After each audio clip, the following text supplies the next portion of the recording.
Hey guys, GSP and GSP Talk Sports, and Intercol is back. Yeah, so we had the league going on all the time, and Intercol is back.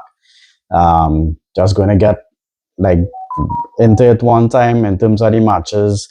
Yesterday, Monday, we had Trinity College East versus St. George's College. St. George's College end up winning 4-3 on penalties after a 1-1 draw.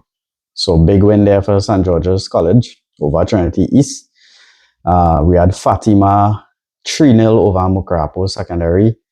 Josiah Fernandez, Jonathan Mason, and Makai Dial versus Mucrapo. Yeah, so 3-0 Fatima coming out winners over East Mucrapo Secondary there. No surprises there. QRC St. Mary's, big clash up north. We had St. Mary's beating QRC 3-0. Finde Freitas, Nadeem Grant, and Jalen Roberts. St. Benedicts College 7-0 over Superior West. So that was a big win for St. Benedicts there.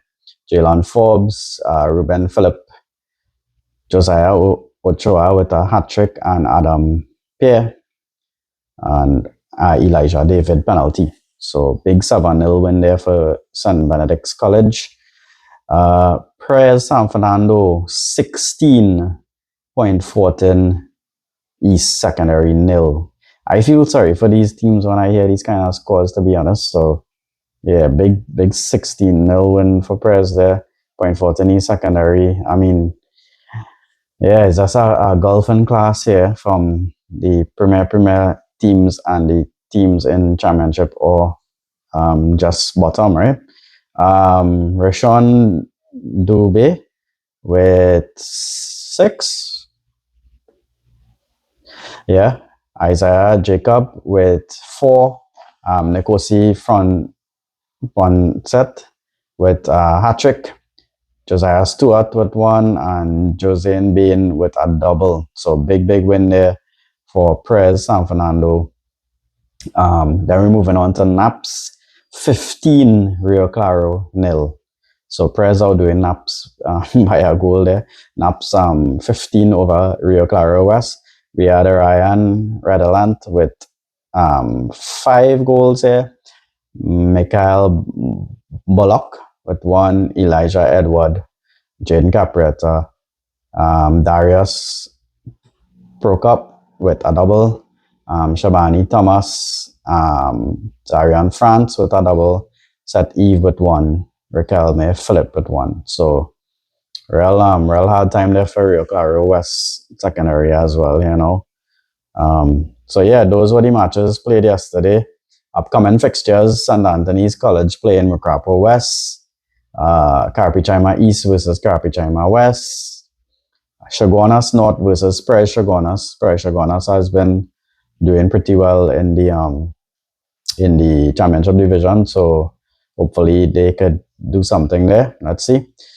And coming up Thursday, we have Arima North versus Sawa North, St. George's College versus St. Augustine Secondary, Palo Seco versus Pleasantville, and Naparima will play the winner of the Palo Seco Pleasantville. St. Benedict's will play Presentation. Yeah, so a big semi-final clash there. Naps getting the easier of the draws. Fatima plays St. Mary's College, that is the North semi-final, and St. Anthony's or Mucrapo play Malik Secondary, next North semi-final. And right, so next week we have Scarborough versus Pentecostal, right? Speyside versus Roxborough, and Bishops versus Greenwood Secondary, that is in Tobago. And just a note too, so Tuesday, November 25th, the North final will be at Lacy Crawford Stadium. Wednesday, the 26th will be the East final. Sunday, the 30th November will be the Tobago semis, which is Signal Hill versus Bishops or Greenwood, and the other semi, which would be the winner of the Speyside Roxborough and the Scarborough Pentecostal. South final is set for Monday, December 1st. Let's see. Then you go to the Central versus East Tobago finals. South versus Central East. That is the national semis. North versus Tobago, and the national finals will be on December 10th at the Attobolan Stadium. Sorry. So, what's your thoughts on the secondary school football results from yesterday? I mean, a hard time for those smaller teams against the juggernauts of local secondary school football.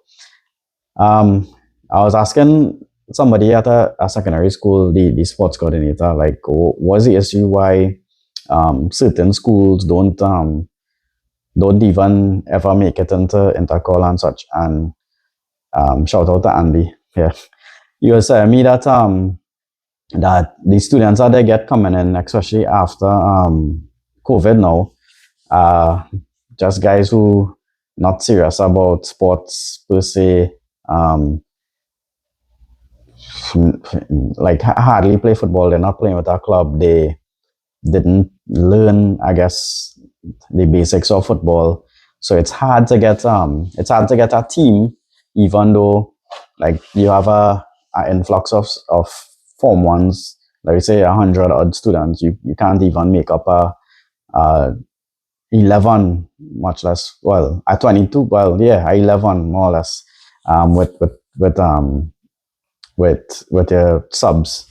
So yeah, it's a football culture thing because, for example, I know for um, speaking to some kids, hey, what school you want to pass for? If they play in football, they want to pass for NAPS, or they want to pass for Prez, or they want to pass for Benedicts. So I guess not to be Fatima or St. Anthony's or St. Mary's or one of them.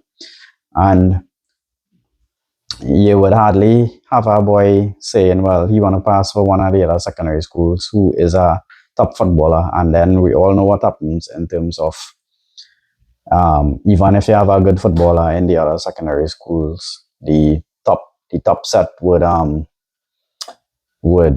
take the guys, yeah, take the better guys, and so you never have progress with the other secondary schools, as such.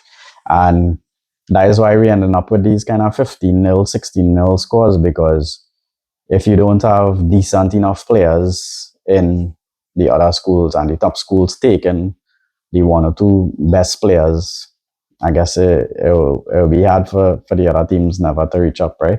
Ever to reach up. We see it going on in the Premier League. We see it going on all over the world. So it's nothing new to Trinidad and Tobago football. So it's just sad to see.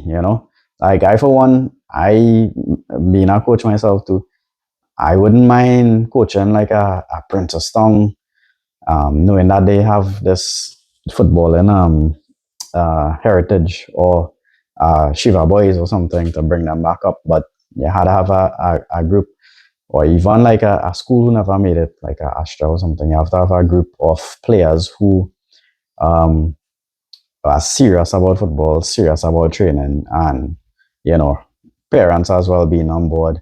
They have to be playing not just school football in a club and so on. So yeah, we'll see how it goes. Intercol is back.